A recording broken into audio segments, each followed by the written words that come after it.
नमस्कार। मैं विनीता कोठारी आप सभी का बीए तृतीय वर्ष के गृह विज्ञान की वस्त्र विज्ञान की क्लास में स्वागत करती हूँ। आज हम पार्ट 2 केमिकल फिनिशेस के अंतर्गत अन्य केमिकल फिनिशेस के बारे में अध्ययन करेंगे जो वस्त्रों पर की जाती है, जिसमें रसायन का उपयोग किया जाता है। तो आइए, इसके अंतर्गत नेक्स्ट फिनिश आती है वेइंग या वज़न बढ़ाना, और इसके अनुसार हम आवश्यकता के अनुसार कपड़े को वज़नी बनाया जाता है। इसके लिए मांड या स्टार्च को यूज़ किया जाता है। सिल्क का रेशा मौलिक रूप से हल्का होता है और इससे वस्त्र निर्मित हल्के होते हैं। इन वस्त्रों को भारी बनाने के लिए इसमें मेटालिक सॉल्ट्स का प्रयोग किया जाता है, और इन मेटालिक सॉल्ट्स के कारण सिल्क हमारा वेटेड हो जाता है और वेटेड सिल्क के नाम से पहचाना जाता है। इसके बाद नेक्स्ट आती है आपकी केमिकल फिनिश के अंतर्गत स्थिर विद्युत अवरोधकता फिनिश। ये एक्चुअली जो सिंथेटिक क्लोथ्स होते हैं जैसे नायलॉन वगैरह है, इनके ऊपर करी जाती है, और यूजुअली जब घर्षण होता है तो उसमें एक इलेक्ट्रिक चार्जेस पैदा होते हैं, जिसके कारण हमारे वस्त्र शरीर से चिपकते हैं, और घर्षण में उस होने के कारण उसमें एक विशेष प्रकार की करंट की आवाज़, चिड़चिड़ जैसी आवाज़ आती है। इसको बनाने के लिए एंटीस्टैटिक परिसज्जा का प्रयोग किया जाता है, अर्थात स्थिर विद्युत अवरोधी बनाने के लिए एंटीस्टैटिक परिसज्जा का प्रयोग किया जाता है। ऐसे रसायनों का प्रयोग किया जाता है जिनसे कि ये प्रॉपर्टी जो है वह ख़त्म हो जाती है, और वस्त्रों का एक्चुअली परमानेंट सॉल्यूशन तो नहीं हो पाता, परंतु कुछ हद तक हम इस जो स्टैटिक बनते हैं, चार्जेस जो बनते हैं कपड़ों के अंदर, या स्टैटिक फिनिशेस जो होती हैं, उनको यूज़ करके टेम्परेरी रूप से हम इस क्वालिटी को इन्हांस कर सकते हैं। नेक्स्ट होता है कि अवशोषण क्षमता परिसज्जा।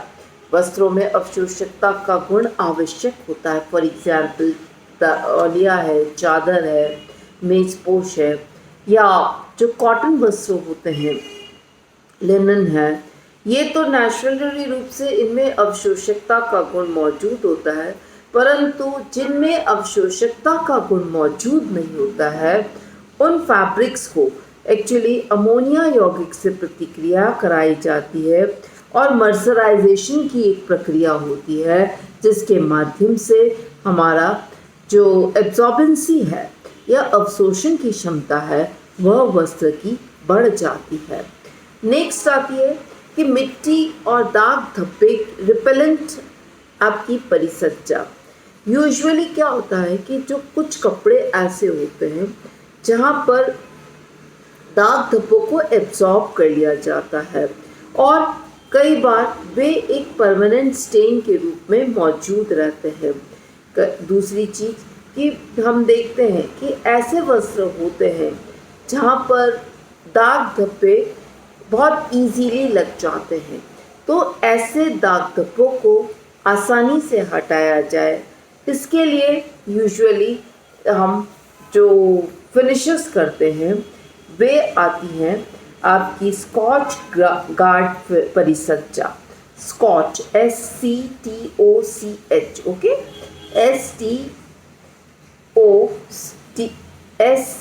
SCOTCH, सॉरी, स्कॉच गार्ड परिसज्जा आती है। इस परिसज्जा में धूल मिट्टी वस्त्र पर नहीं चिपकते हैं और दाग धब्बे भी नहीं लगते हैं। इस परिसज्जा को वीसा भी कहा जाता है। यह परिसज्जा धुलाई के लिए भी उपयुक्त पाई गई है। निरंतर धुलाई के पश्चात वस्त्र की चमक और आकर्षक बना रहता है।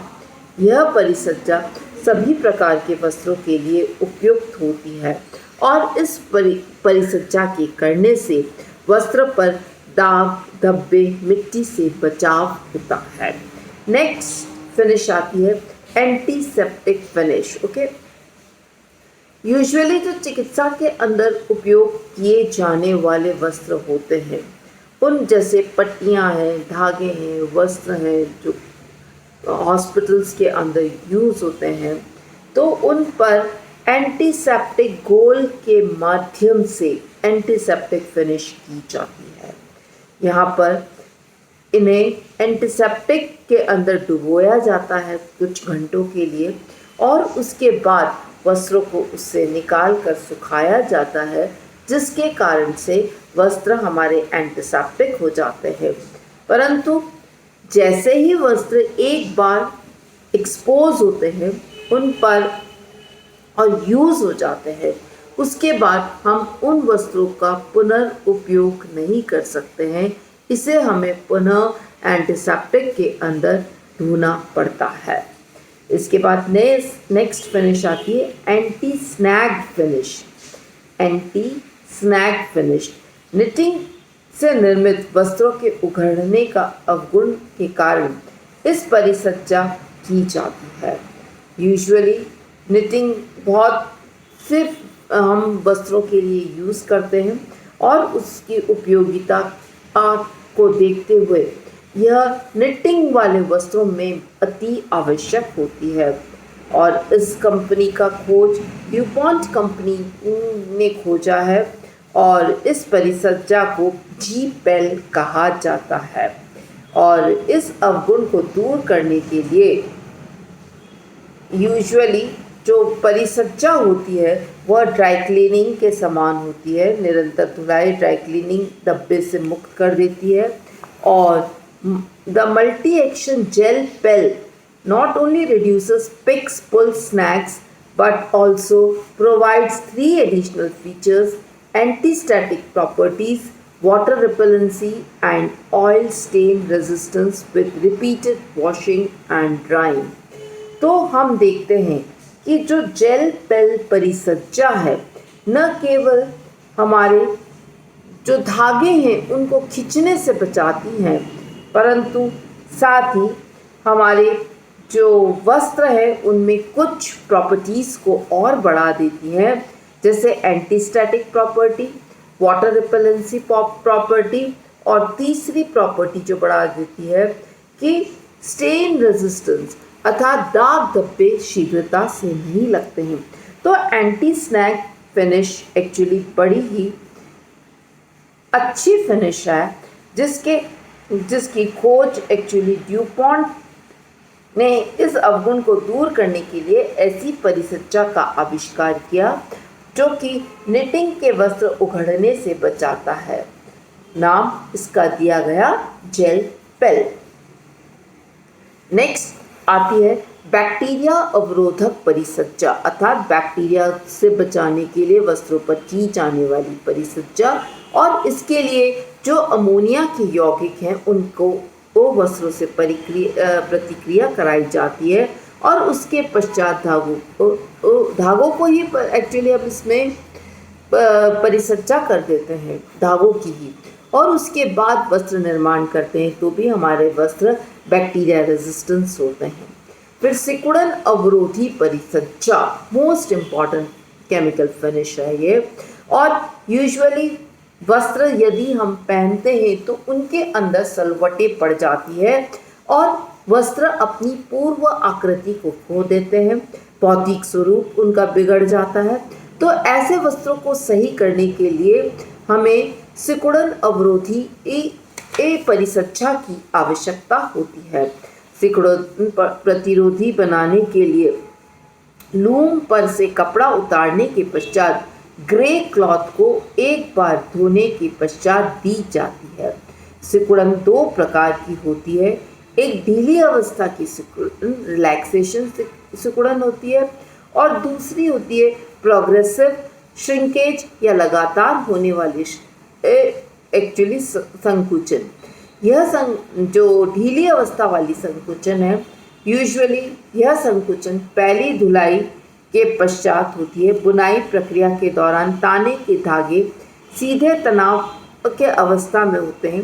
कपड़ा बन जाने पर लूम पर से उतारने पर वह ढीला पड़ जाता है तथा प्रथम धुलाई में गीला होने पर इसके धागे ढीले पड़ जाते हैं तथा वस्त्र ताने की ओर से सिकुड़ जाता है। अर्थात यूजुअली हम देखते हैं कि हमारे वस्त्र जो है वो लंबाई के अंदर सिकुड़ते हैं और इसके लिए जो इस सैनिटराइजिंग और मर्सराइजिंग प्रक्रिया के द्वारा इस सिकुड़न को हम दूर करते हैं।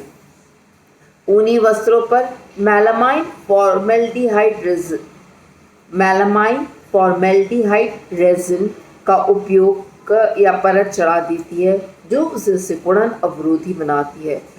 सूती लिनन वस्त्रों की सिकुड़न अवरोधी बनाने के लिए यूरिया फॉर्मेल्डिहाइड केमिकल का उपयोग किया जाता है। तत्पश्चात तान कर सुखाया जाता है, फिर गर्म करके रेजिन को स्थायी प्रदान कर दी जाती है। इस प्रक्रिया से जो वस्त्र का आकार है वह सदैव एक समान रहता है।